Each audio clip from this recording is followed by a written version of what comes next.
Iran जंग पर Trump के खिलाफ अमेरिका में बगावत। जी हां, सही सुन रहे हैं आप। एक ऐसा सर्वे हुआ है जिसमें यह पर्दाफाश हुआ है कि ईरान जंग जब हुई तो ट्रंप के खिलाफ अमेरिका में भारी बगावत देखी गई। और ना सिर्फ ये सर्वे में पर्दाफाश हुआ है इसका, बल्कि आपने तस्वीरें भी देखी होंगी, लेकिन इसका असर काफी गहराई तक रहा।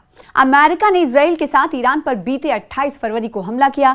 इस हमले के बाद अमेरिकी लोगों का एक बड़ा हिस्सा ईरान युद्ध के खिलाफ है और उनका मानना है कि दूसरे मुल्कों की जंग में कूदने के बजाय अपने अंदरूनी मसलों जैसे महंगाई और हेल्थ केयर पर ध्यान देना चाहिए। ये प्यू रिसर्च सेंटर ने अपने एक नए सर्वे में बड़ा खुलासा किया है। अमेरिकी राष्ट्रपति डोनाल्ड ट्रंप इस वक्त सिर्फ विदेशी मोर्चों पर ही नहीं उलझे हुए हैं, बल्कि अपने घर के अंदर से उठ रही आवाजें भी ट्रंप की नींद उड़ा रही हैं। प्यू रिसर्च सेंटर के नए सर्वे की रिपोर्ट में चौंकाने वाला पर्दाफाश हुआ है। इस सर्वे के मुताबिक ट्रंप के पूरे हिमायती इजराइल को लेकर दो भागों में बढ़ चुके हैं। तकरीबन 60% अमेरिकी अब इजराइल की पॉलिसी और उसके तौर तरीकों को पसंद नहीं कर रहे हैं। और ये कोई मामूली डेटा नहीं है, बल्कि एक बड़े बदलाव का इशारा है। इसमें सबसे बड़ी बात यह है कि इजराइल के खिलाफ ये गुस्सा सिर्फ किसी एक पार्टी तक महदूद नहीं है, बल्कि पूरे मुल्क में यानी अमेरिका में फैल चुका है, यूएस में फैल चुका है। पार्टियों के हिसाब से देखें तो डेमोक्रेट्स और इंडिपेंडेंट सोच रखने वाले लोग तो इजराइल से दूरी बना ही रहे हैं, लेकिन सबसे ज्यादा हैरान करने वाली बात रिपब्लिकन पार्टी के अंदर से आई है। सर्वे कहता है कि 40% से ज्यादा रिपब्लिकन भी अब इजराइल के रुख को सही नहीं मान रहे, जबकि ये पार्टी इजराइल की सबसे बड़ी हामी मानी जाती रही है। अमेरिका की पॉलिटिक्स में ये एक बहुत बड़ा शिफ्ट है जो बताता है कि आम जनता अब जंग और मदद के नाम पर अपने टैक्स का पैसा बर्बाद होते देख परेशान हो चुकी है। पीढ़ियों के फासले ने इस सर्वे को और भी दिलचस्प बना दिया है, क्योंकि 50 साल से कम उम्र के ज्यादातर अमेरिकियों की राय अपने ही मुल्क के फैसले को लेकर बहुत अच्छी नहीं है। नौजवानों का एक बहुत बड़ा हिस्सा ये मानता है कि अमेरिका को दूसरे मुल्कों की जंग में कूदने के बजाय अपने अंदरूनी मसाइल जैसे महंगाई और हेल्थ केयर पर ध्यान देना चाहिए। इन नौजवानों के लिए इजराइल अब वो मजबूत साथी नहीं रहा जिसकी सिक्योरिटी अमेरिका का फर्ज था, बल्कि वो उसे एक ऐसी उलझन की तरह देख रहे हैं जो उनके मुल्क को बेवजह मुश्किलों में डाल रहा है। बहुत ही खराब हो चुकी है, ये वो लोग कह रहे हैं। हालात बहुत खराब हो चुकी है, ये वो लोग कह रहे हैं जो खुलकर इजराइल के खिलाफ खड़े हैं और चाहते हैं कि अमेरिका अपनी फॉरेन पॉलिसी को फौरन बदले। लोगों का मानना है कि गजा और मिडिल ईस्ट में जो कुछ भी हो रहा है उसमें अमेरिका की हिस्सेदारी उसके अपने डेमोक्रेटिक उसूलों के खिलाफ जा रही है। यही वजह है कि सड़कों पर होने वाले प्रोटेस्ट में अब सिर्फ अरब डायस्पोरा के लोग नहीं, बल्कि हर तबके के अमेरिकी शामिल हो रहे हैं। इस बदलते मिजाज का असर अब अमेरिका के आने वाले चुनाव पर भी पड़ना तय है, क्योंकि कोई भी लीडर इतने बड़े जनमत को नजरअंदाज नहीं कर सकता। अगर 60% जनता किसी एक मुद्दे पर नाखुश है तो इसका मतलब है कि सत्ता के गलियारों में जो फैसले लिए जा रहे हैं वो जमीनी हकीकत से कोसों दूर हैं। ट्रंप हो या डेमोक्रेट्स के उम्मीदवार, अब उन्हें इजराइल को ब्लैंक चेक देने से पहले 100 बार सोचना पड़ेगा, क्योंकि जनता अब हिसाब मांग रही है। ये नंबर साफ बताते हैं कि अमेरिकी समाज अब दो हिस्सों में बढ़ चुका है, जहां एक तरफ पुरानी डिप्लोमेसी और दूसरी तरफ नई नस्ल की बदलती सोच है। तो ये रिपोर्ट देखकर अमेरिका की नींद जरूर उड़ी होगी। अमेरिका की नींद इसलिए, खासकर डोनाल्ड ट्रंप की नींद इसलिए, क्योंकि अगर नहीं उड़ी तो इस पर सोचना लाजमी होगा ट्रंप को कि ये रिपोर्ट कहीं ना कहीं आने वाले खतरों की तरफ इशारा कर रही है और वक्त से पहले डोनाल्ड ट्रंप को ये इंदिया दिया जा रहा है, इस रिपोर्ट के जरिए इंतबाह दिया जा रहा है। तो क्या ये रिपोर्ट की जो हकीकत है उसे डोनाल्ड ट्रंप मानेंगे या नहीं? क्योंकि उमूमन जो डोनाल्ड ट्रंप की अगर बात कहें, जो सोच है या फिर आदत है, वो किसी और की बात मानने की नहीं है, या इशारतन किसी के जरिए बात कही गई उसकी नहीं है, बल्कि अपने बड़बोलेपन के लिए ट्रंप जाने जाते हैं। ना सिर्फ बड़बोलापन, हठधर्मी और साथ ही साथ अपनी सोच को दूसरे पर मुसल्लत करने के लिए जाने जाते हैं। ऐसे में इस रिपोर्ट पर ट्रंप का क्या कहना होगा ये हम पहले से ही अंदाजा लगा सकते हैं। लेकिन ये जो पढ़ा लिखा तबका है या अमेरिका के 60% जो लोग हैं जो इस तरह से सोचते हैं कि इजराइल की वजह से, किसी और देश की वजह से हमारे देश को उस जंग में नहीं कूदना चाहिए, ये सोच आम लोगों के अंदर बढ़ती हुई जा रही है। अब ऐसे में ये वो लोग हैं 60% जिनमें कई ऐसे तबके या फिरके हैं जो इजराइल के साथ हुआ करते थे, लेकिन मौजूदा वक्त में जो अमेरिकी पॉलिसी है उसके खिलाफ हैं। उनका ये कहना है कि इसकी वजह से हमारा मुल्क पूरी दुनिया में बदनाम हो रहा है और हमारे मुल्क की वजह से ही महंगाई और अर्थव्यवस्था पर असर पड़ रहा है। लेकिन डोनाल्ड ट्रंप नहीं मान रहे हैं, उन्हें इस जानिब ध्यान देने की ज़रूरत है।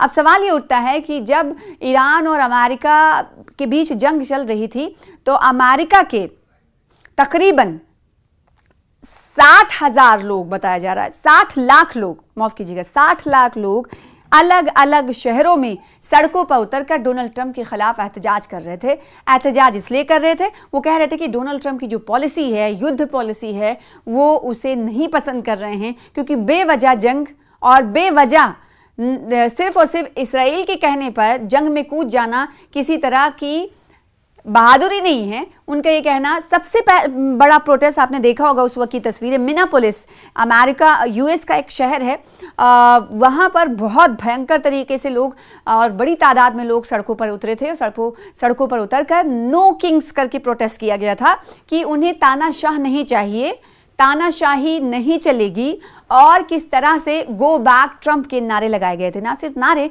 बल्कि ऐसे पैम्पलेट्स हवा में लहरा रहे थे जो हर एक एहतजाजी मुजाहिरीन जो प्रदर्शनकारी थे, जो प्रोटेस्ट के लिए सड़कों पर दिख रहे थे, उनके हाथों में ऐसे ही पैम्पलेट्स थे कमोबेश, और उनकी तरफ से कहा जा रहा था कि तानाशाही नहीं चलेगी, नो किंग्स, इस प्रोटेस्ट का नाम उनकी तरफ से दिया गया था। अब सवाल ये उठता है कि इतनी भारी मात्रा में लोगों के एहतजाज करने पर भी ट्रंप की तरफ से कुछ इस मसले पर नहीं सोचा गया, तो क्या इस रिपोर्ट में जो पर्दाफाश हुआ है, जो पढ़ा लिखा तबका है, या फिर ये कहें इंटेलिजेंस की बात कर लें अमेरिकी, क्या वो इस रिपोर्ट पर ध्यान देगा? अगर ध्यान देगा तो क्या डोनाल्ड ट्रंप को इस रिपोर्ट को पढ़ने के बाद कुछ फैसले में तब्दीली लेने का मन वो बनाएंगे? ये कहना कबला वक्त होगा, क्योंकि डोनाल्ड ट्रंप की जो आदत है, डोनाल्ड ट्रंप जो कहते हैं वो कई मरतबा ये हुआ है कि झूठा साबित हुआ है।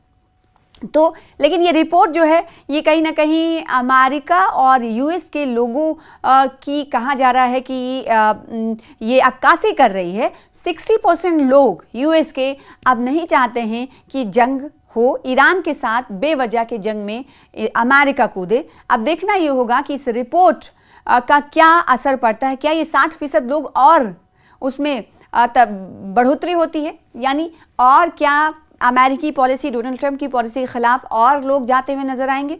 अभी तो 60% है, क्या 70 और 80% तक पहुंच जाएगा? इसे कहीं ना कहीं अगर अभी कहें तो हालांकि दूर की बात है, लेकिन फिर भी 60 से 70% पहुंचने में ज़्यादा देरी नहीं लगेगी। ये यूएस को और डोनाल्ड ट्रंप को सोचना होगा। लेबनान और इसराइल में 10 रोज़ा जंग बंदी आज रात से शुरू हो रही है। जी हाँ, सही सुन रहे हैं आप।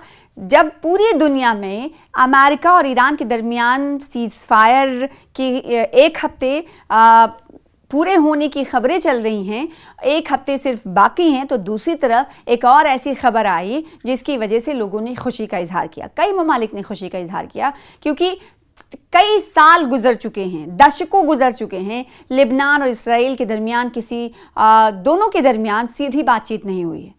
लेकिन अब खबर बड़ी ये आई कि लेबनान और इसराइल में 10 रोज़ा सीज फायर हो रहा है, जो लागू हो रहा है आज रात से। तो लेबनानी सदर ने जंगबंदी के लिए अमेरिकी कोशिशों पर सदर ट्रंप का शुक्रिया अदा किया है। लेबनानी ऐवान सदर अमेरिकी सदर डोनाल्ड ट्रंप ने लेबनान और इसराइल के दरमियान एक आर्जी जंगबंदी के मुआहदे का ऐलान किया है। इस जंगबंदी का आगाज जुमेरात की आधी रात से होगा और ये 10 दिन तक बरकरार रहेगी। लेबनान और इसराइल में 10 रोज़ा जंगबंदी की शुरुआत हो चुकी है और ये लागू हुआ है जुमेरात की रात से, यानी 16 तारीख से ये सीज फायर दोनों मुल्कों के दरमियान लागू हो चुका है। और ये खबर उस वक्त सामने आई जब एक तरफ हम देख रहे हैं कि एक हफ्ता हो चुका है अमेरिका और ईरान के दरमियान सीज फायर लागू हुए।